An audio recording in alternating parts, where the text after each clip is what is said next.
हर एक शब्द के हो, हर एक विचार के हो या फिर हर एक क्रिया के क्यों ना हो, दो प्रकार की प्रतिक्रिया होते हैं। जैसे क्रिया है वैसी प्रतिक्रिया हो सकती है या फिर दूसरी उससे भिन्न, उससे विपरीत हो सकती हैं। अच्छाई की प्रतिक्रिया कभी अच्छाई के रूप में मिलती हैं तो कभी किसी कारण से बुराई के रूप में भी मिलती हैं।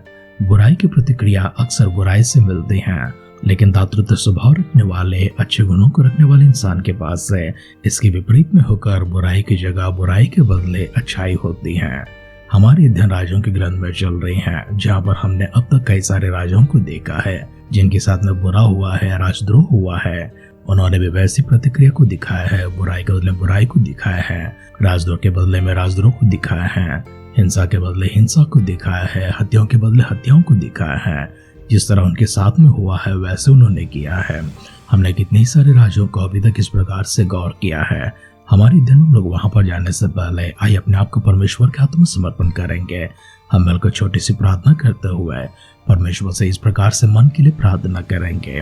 यदि किसी कारणवश किसी ने हमारे साथ में बुरा किया है, हम उसके बदले बुराई को ना दिखाते हुए भलाई को दिखाने वाले, हमें घात करने वाले, हमसे घृणा करने वालों को हम प्रेम करने वाले बने, उन्हें अपनाने वाले बने। प्रभु यीशु मसीह का मन और स्वभाव हम सबके भीतर प्रवेश होने हेतु हम सब मिलकर पवित्र आत्मा का अभिषेक के लिए प्रार्थना करेंगे। सिरों को झुकाएंगे, आंखों को बंद करेंगे, परमेश्वर के सानिध्य में अपने आप को समर्पण करते हुए आइए मिलकर दुआ करेंगे। सर्वशक्तिमान पिता परमेश्वर, आप हर मन के साथ में आपके पवित्र हुजूरी में अपने आप को समर्पण करते हैं। हम सबको प्रदान किया हुआ एक अद्भुत और आशीषमान वक्त के लिए परमेश्वर हम आपकी स्तुति करते हैं, महिमा करते हैं। आदर सम्मान के साथ में आपके दिव्य सानिध्य में अपने आप को दीन और नमन भी करते हैं। सारी भलाइयों को विस्मरण करते हैं, सारे उपकारों को विस्मरण करते हैं। हमारे सारे परिजनों को आपके हाथों में लेकर आते हैं। उनकी सारी आवश्यकताओं को स्वर्ग के भंडारों को खोलकर उन तक पहुंचाइए। सारी कभी कटी को दूर करते हुए, हर तकलीफ को दूर करते हुए खुशी और आराम से भरा हुआ एक स्वतंत्र जीवन उन्हें प्रदान करने के लिए प्रार्थना करते हैं। विशेष तौर से आध्यात्मिक रूप से परमेश्वर आपके वरदान प्रभु उनके ऊपर होकर आए, पवित्र आत्मा का अभिषेक में आगे बढ़ाते रहिए। हम सबसे प्रभु जी आप बातें करते हुए अपनी महिमा को प्राप्त कीजिए।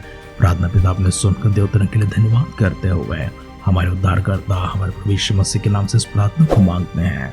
सुन और कबूल कर पिता। आमेन, आमेन, आमेन। आध्यात्मिक जीवन की दैनिक खुराक सुन रहे हमारे सारे प्रिय श्रोताओं को, परमेश्वर के प्रिय भक्तगणों को प्रभु यीशु मसीह के नाम में प्यार भरा जय मसीह की सुप्रभातम और शुभोदय कहते हुए हम सबका मनपसंद ध्यान केंद्र आध्यात्मिक जीवन की दैनिक खुराक में और इस नए दिन में आप सबका स्वागत करते हैं। हमारी अध्ययन राजों का दूसरा ग्रंथ 14वां अध्याय में चल रही है। आइए उसका पहला वचन से पढ़ते हुए हमारे ध्यान को आगे बढ़ाएंगे। इस्राएल के राजा यहोवाश के पुत्र योआश के दूसरे वर्ष में यहूदा का राजा योआश का पुत्र अमस्या राजा हुआ। जब वह राज करने लगा तब वह 25 वर्ष का था और यरूशलेम में 29 वर्ष तक राज करता रहा। और उसकी माता का नाम यहोअब्देन जो यरूशलेम की थी। उसने वह किया जो यहोवा की दृष्टि में ठीक था, तो भी अपने मूल पुरुष दाऊद की नाई न किया। उसने ठीक अपने पिता योआश के से काम किए। उसके दिनों में ऊंचे स्थान न गिराए गए। लोग तब भी उन पर बलि चढ़ाते और धूप जलाते रहे। जब राज्य उसके हाथ में स्थिर हो गया तब उसने अपने कर्मचारियों को मार डाला जिन्होंने उसके पिता राजा को मार डाला था। परंतु उन खूनियों के लड़के बालों को उसने न मार डाला, क्योंकि यहोवा की यह आज्ञा मूसा की व्यवस्था की पुस्तक में लिखी है कि पुत्र के कारण पिता को न मार डाला जाए और पिता के कारण पुत्र को न मार डाला जाए। जिसने पाप किया हो वही उस पाप के कारण मार डाला जाए। उसी अमस्या ने लोन की तराई में 10,000 एदोमी पुरुष मार डाले और सेला नगर से युद्ध करके उसे ले लिया और उसका नाम योक्तिएल रखा और वह नाम आज तक चलता है। तब अमस्या ने इस्राएल के राजा योआश के पास जो यहू का पोता और यहोआश का पुत्र था दूतों से कहला भेजा कि हम एक दूसरे का सामना करें। इस्राएल के राजा योआश ने यहूदा का राजा अमस्या के पास यूं कहला भेजा कि लेबनोन पर की एक जड़बेरी ने लेबनोन के एक देवदारू के पास कहला भेजा कि अपनी बेटी मेरे बेटे को ब्याह दे। इतने में लेबनोन में का एक वन पशु पास से चला गया और इस जड़बेरी को रोन डाला। तूने एदोमियों को तो जीता है इसलिए तो फूल उठा है। उसी पर बड़ाई मारता हुआ घर जा, तो अपनी हानि के लिए यहाँ क्यों हाथ उठाता है, जिससे तू क्या वरन यहूदा भी नीचा खाएगा। परंतु अमस्या ने ना माना। तब इस्राएल के राजा योआश ने चढ़ाई की और उसने और यहूदा के राजा अमस्या ने यहूदा के देश बेतशेमेश में एक दूसरे का सामना किया और यहूदा इस्राएल से हार गया और एक एक अपने अपने डेरे को भाग गए।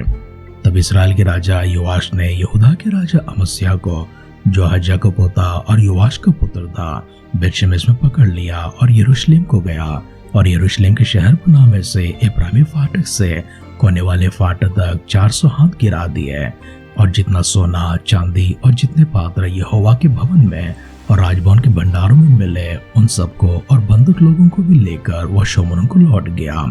योआश के और काम जो उसने किए और उसकी वीरता और उसने किस रीति से यहूदा के राजा अमस्याह से युद्ध किया, ये सब इसराइल के राजाओं के इतिहास की पुस्तक में लिखे हैं। निदान योआश अपने पुरखाओं के संग सो गया और उसे इसराइल के राजाओं के बीच शोमरोन में मिट्टी दी गई और उसका पुत्र यरोबाम उसके स्थान पर राज करने लगा। यहोआश के पुत्र इसराइल के राजा यहोआश के मरने के बाद योआश का पुत्र यहूदा का राजा अमस्याह 15 वर्ष तक जीवित रहा। अमस्याह के और काम यहूदा के राजाओं के इतिहास की पुस्तक में लिखे हैं। जब यरूशलेम में उसके विरुद्ध राजद्रोह की गोष्ठी की गई तो वह लाकीश को भाग गया। सुनने ने लाकीश तक उसका पीछा करके उसको वहां मार डाला। तब वह घोड़ों पर रखकर यरूशलेम को पहुंचाया गया और वहां उसके पुरखाओं के बीच उसको दाऊदपुर में मिट्टी दी गई। तब सारी यहूदी प्रजा ने अजर्याह को लेकर, जो 16 वर्ष का था, उसके पिता अमस्याह के स्थान पर राजा नियुक्त कर दिया। जब राजा अमस्याह अपने पुरखाओं के संग सो गया, उसके बाद अजर्याह ने एलित को दृढ़ करके यहूदा के वश में फिर कर लिया। यहूदा के राजा योआश के पुत्र अमस्याह के राजा के 15वें वर्ष में इसराइल के राजा योआश का पुत्र यरोबाम शोमरोन में राज करने लगा और 41 वर्ष तक राज करता रहा। उसने वह किया जो यहोवा की दृष्टि में बुरा था, अर्थात नबात के पुत्र यरोबाम जिसने इसराइल से पाप कराया था, उसके पापों के अनुसार वह करता रहा और उनसे वह अलग न हुआ।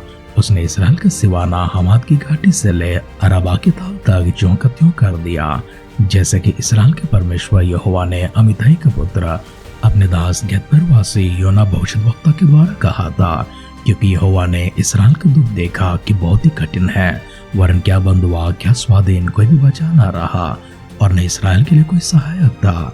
यहोवा ने नहीं कहा था कि मैं इसराइल का नाम धरती पर से मिटा डालूंगा। सो उसने योआश के पुत्र यरोबाम के द्वारा उनको छुटकारा दिया। यरोबाम के और सब काम जो उसने किए और कैसे पराक्रम के साथ उसने युद्ध किए और दमिश्क और हमाद को, जो पहले यहूदा के राज्य में थे, इसराइल के वश में फिर मिला लिया, ये सब इसराइल के राजाओं के इतिहास की पुस्तक में लिखे हैं। निदान यरोबाम अपने पुरखाओं के संग जो इसराइल के राजा थे सो गया और उसका पुत्र जकरिया उसके स्थान पर राज करने लगा। राजाओं का दूसरा ग्रंथ 14वां अध्याय का पहला वचन से लेकर आखिरी वचन तक हमने पढ़कर सुना है। हमारे इस अध्ययन में हमने कुछ राजाओं को देखा है जो मर जाते हैं, उसके बाद उनकी संतान उनके स्थान पर राज करने लगते हैं, फिर वे मर जाते हैं और उनकी संतान उनके स्थान पर राज करने लगते हैं। इस तरह से हमने यहूदा के ऊपर और इसराइल के ऊपर कई राजाओं को देखा है।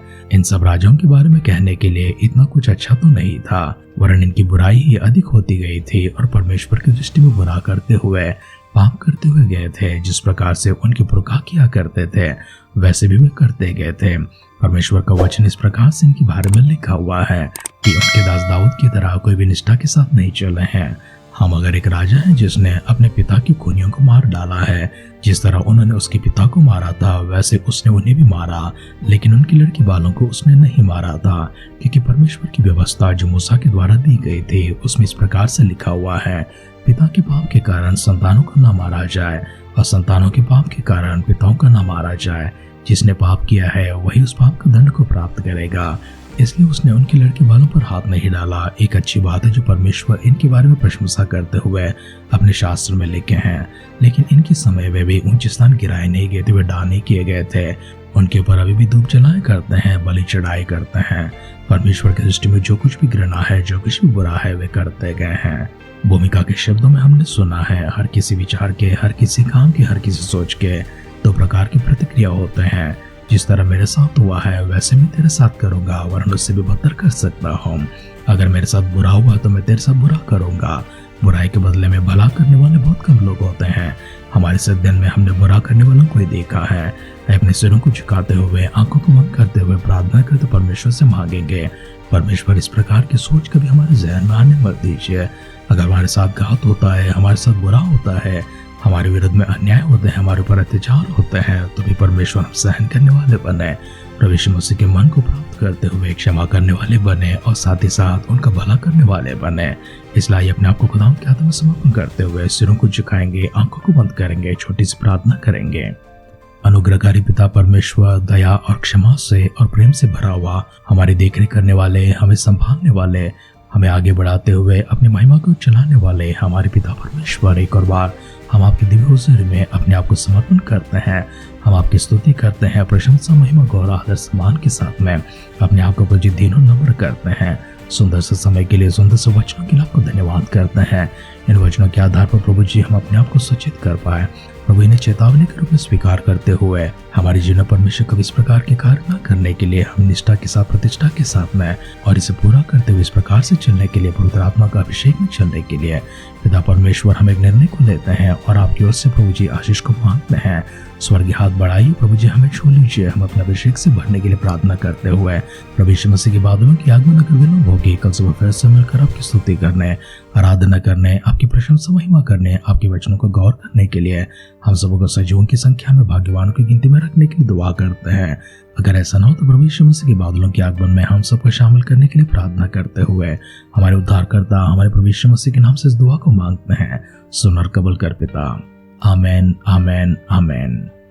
पवित्र आत्मा का विशेष अभिषेक आपके ऊपर उतर आए, जिससे परमेश्वर अपनी समझ में, अपने ज्ञान में आपको चला सके। कैसे क्रिया का, कैसे प्रतिक्रिया दिखाना है, कैसे विचारों का, कैसे शब्दों का किस प्रकार से उत्तर देना है, परमेश्वर अपने अभिषेक से और अगुवाई से आपको चलाते हुए उनकी इच्छा अनुसार आपके जीवन को और आपके कदमों को स्वर्ग की ओर बढ़ाते रहे। हमारी सी दुआ और कामना के साथ आज के अंश की समाप्त करते हैं। आप सुनते रहिए, सुनाते रहिए आध्यात्मिक जीवन की दैनिक खुराक। कल फिर मिलेंगे। अपना ख्याल रखिए, अपनों का ख्याल रखिए, दूसरों का भी ख्याल रखिए। God bless you.